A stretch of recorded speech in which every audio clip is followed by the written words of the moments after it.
If you're running Google Shopping ads and you're fed up with Google spending money on either poor performing products or low margin products, then you need to look at your campaign structure. I'm Zach and my agency Vida Digital has managed millions of pounds in ad spend for e-commerce brands. In this video, I'm going to walk you through the exact campaign structure that we use to optimize towards product profit. And we'll start with a beginner setup, moving towards a more advanced setup. And there'll be a link down below for a script and a dashboard so you can install this within your accounts in the same way we do for all of our client accounts. I'll also cover what to do with new products because within this setup, new products have a habit of getting suppressed. So before starting with any margins or bids in the account, the first thing you should do is consider the structure. Google optimize within the structure. So if you have a high target ROAS across a mixed catalog, it's always going to go after the easiest conversions.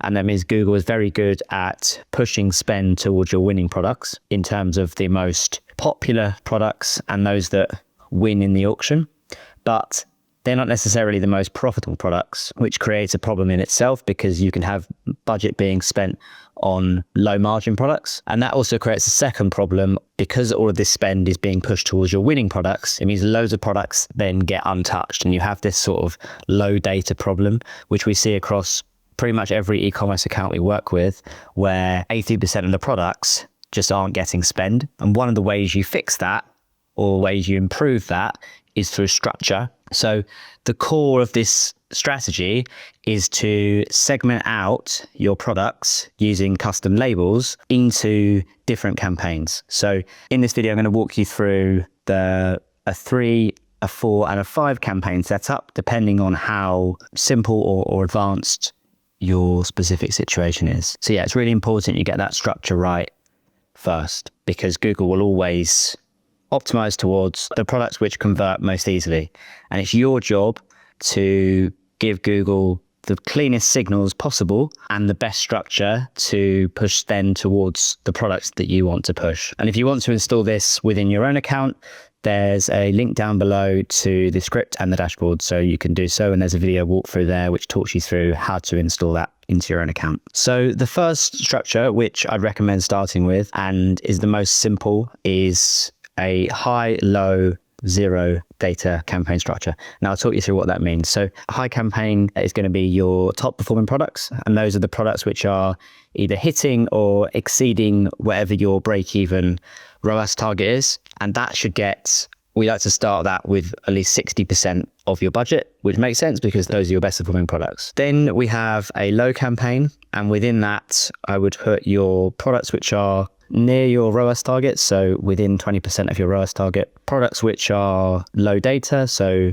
not getting much spend, and the products which are under target. And you'll see in the next example how we can break this out much more granularly. But for now, that's a good place to start because you're segmenting out quite simply your products that are performing well from those that aren't, and you're pushing more budget towards those top performing products. Then we have a third campaign called zero data, and you'd set an impression threshold on that. And those would be for the products which are getting essentially close to no sales and very limited data. And you might wish to set a ROAS target that's slightly lower than your break even to try and push some spend through those. And that's where you'll be doing lots of title testing, feed testing, testing other attributes or landing page testing to try and drive the number of products within that zero data campaign up the chain. So you get more products in the high campaign.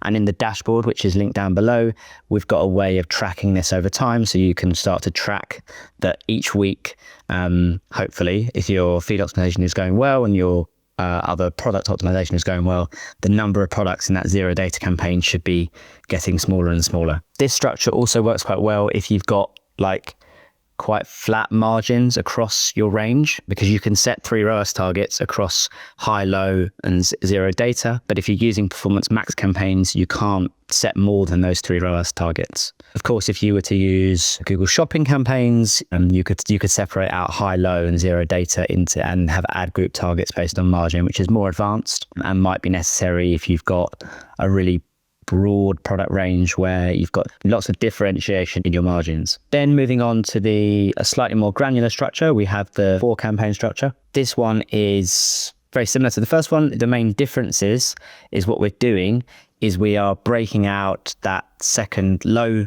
campaign into 2.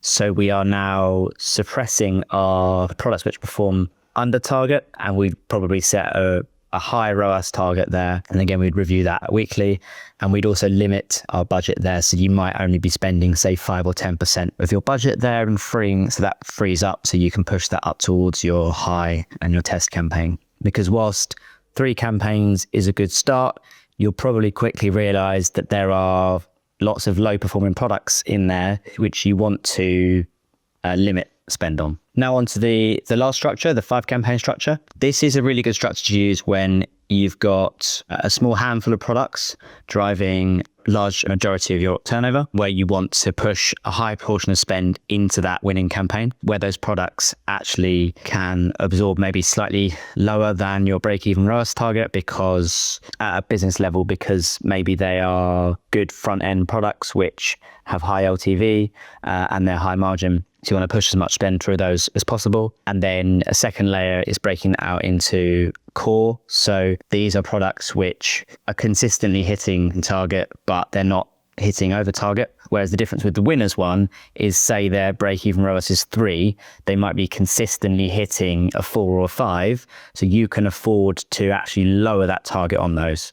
But you wouldn't want to lower the target across the whole of the core range, because if you did that, then you'd end up with lots of products in there which are actually performing below where you needed them to be. So the point of this one is really separating out those winning products so you can be much more aggressive with pushing spend towards those. So this is for you if, say, like we call it the Pareto effect, is really extreme, where a small number of SKUs are really, really carrying the account and they're massively outperforming the rest of the range, and they have the margin profile to be able to aggressively push spend towards that. I wouldn't use this structure if you don't have that sort of distribution in your products. The other thing to consider is the amount of budget those products need. If you say you have a fixed budget for Google of £1,000 a day, those top 5 products are capturing all of that budget, then breaking them out can be a way to just control that spend on those products and ensure that you've got broad spend across your range.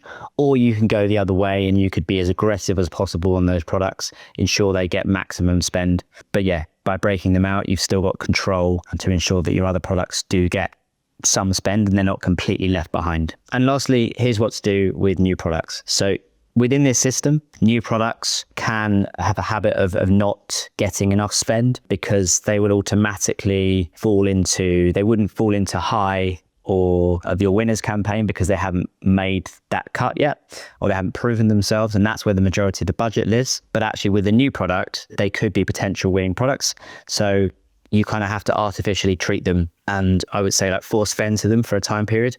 So that's how we run things in the accounts we manage. What we do is we force new products into the high campaign, either the high, the core, or the winners campaign, depending on the structure. And we do that for a fixed 90 days. That might vary for you depending on your conversion cycle. The script we have running tracks the first date that the SKU was seen, and then it gives it a time window to push that into the high campaigns, and that ensures that the product gets budget and that it doesn't just get left behind in the low data or the no data campaign. The other way you could do that is just have a fallback campaign for unlabeled products. So if any product doesn't have a custom label in the feed, then you just have a fallback campaign where that captures everything else. That could be used for your new products. So if you want the script and the dashboard that powers all of this, then you can download that in the link below. The first step is getting that set up, and then you can make a judgment call on the structure which is right for your business. If you've already downloaded it and you want us to take a look at your specific account structure, your ROAS targets, and your label distribution, then there's a link down below to book a call. Thanks for watching, and I'll see you in the next one.